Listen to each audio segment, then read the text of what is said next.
नमस्कार, इझी रेसिपीमध्ये तुम्हा सर्वांचे मनापासून स्वागत आहे। आज आपण बनवणार आहोत वर्षभर टिकणारे आणि झटपट तयार होणारे टेस्टी असे लिंबाचे लोणचे। लिंबाच्या लोणच्यासाठी मस्त अशी ताजी लिंब घ्यायची, म्हणजे लोणचे असे मस्त होते। लिंब छान पाण्यामध्ये टाकून स्वच्छ धुवून घ्यायची। धुवून झालेली लिंब मस्त अशी कपड्याने सुकी करून घ्यायची, म्हणजे आपले लोणचे छान वर्षभर टिकते। लिंबू आणि मिरची तयार झाली आहेत। आता आपल्याला इतर साहित्य लागणार आहे।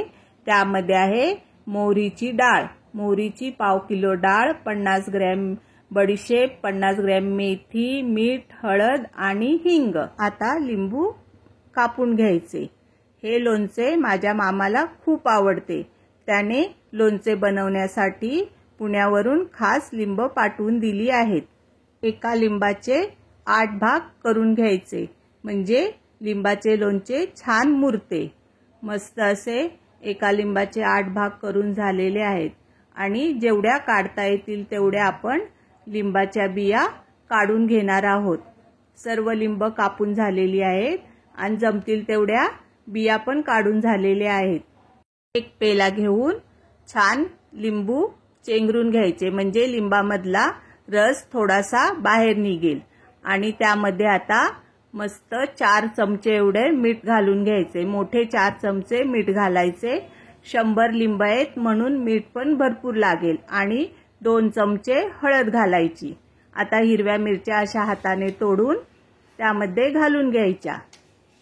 मिरच्याचे 3 किंवा 4 तुकडे करून सर्व मिरच्या लोणच्यामध्ये टाकून घ्यायच्या। हे लोणचे एवढे टेस्टी होते की तुम्ही एकदा खाल्ल्यावर तुम्हाला सारखे खाऊसे वाटेल। सर्व मिरच्या कापून झाल्यावर मस्त सर्व मिश्रण मिक्स करून घ्यायचे, म्हणजे लिंबू आणि मिरचीला छान हळद मीठ लागले पाहिजे। आता कढईमध्ये मेथी घालून छान खरपूस अशी भाजून घ्यायची।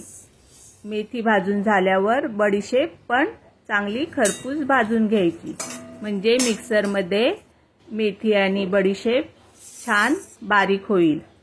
थंड झाल्यावर मिक्सरच्या भांड्यामध्ये घालून भरभरीत अशी मेथी वाटून घ्यायची।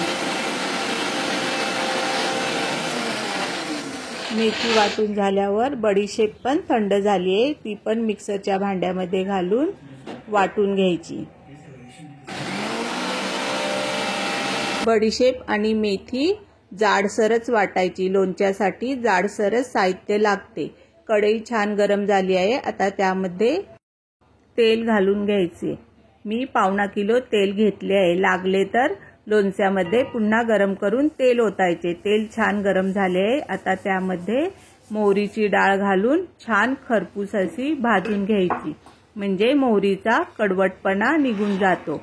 मोहरीची डाळ मस्त खरपूस अशी भाजून झालेली आहे। त्यामध्ये भाजून घेतलेली मेथी आणि बडीशेप घालून घ्यायची। सर्व छान तेलामध्ये भाजून घ्यायचे, म्हणजे लोणचे छान खरपूस असे टेस्टी लागते। सर्व खरपूस भाजून झाल्यावर गॅस बंद करून घ्यायचा आणि थोडे थंड झाल्यावर, म्हणजे उकळी बंद झाल्यावर त्यामध्ये हिंग आणि हळद घालून घ्यायची, म्हणजे हिंग आणि हळद करपट होत नाहीत। 1 चमचा हळद तेलामध्ये घालायची। आपण लिंबामध्ये पण हळद घातली आहे, पण तेल पण छान पिवळे दिसण्यासाठी तेलामध्ये सुद्धा हळद घालून घ्यायची। सर्व मोहरीचे मिश्रण कोमट झाल्यावर मिक्स करून घेतलेल्या लिंबू आणि मिरचीमध्ये घालून घ्यायचे आणि सर्व छान मिक्स करून घ्यायचे। लोणचे बनवताना घरात छान सुगंध सुटलेला आहे। मस्त असे सर्व मिक्स करून झालेले आहे। बघा दिसायला किती छान दिसते की नाही, बघूनच सुटले की नाही तोंडाला पाणी। मस्त असे लोणचे बरणीमध्ये भरून 10 दिवस मुरण्यासाठी बाहेर ठेवायचे आणि 10 दिवसानंतर लोणचे छान मुरल्यावर फ्रीजमध्ये ठेवून द्यायचे। फ्रीजमध्ये छान असे वर्षभर लोणचे टिकते। मस्त तयार झाले टेस्टी असे चटपटीत लिंबाचे लोणचे। कोणाकोणाला आवडते हे कमेंट करून सांगायला विसरू नका। आणि व्हिडिओ आवडला तर लाईक करा, शेअर करा सबस्क्राईब करा. पुन्हा भेटूया अशीच एक नवीन रेसिपी घेऊन. धन्यवाद.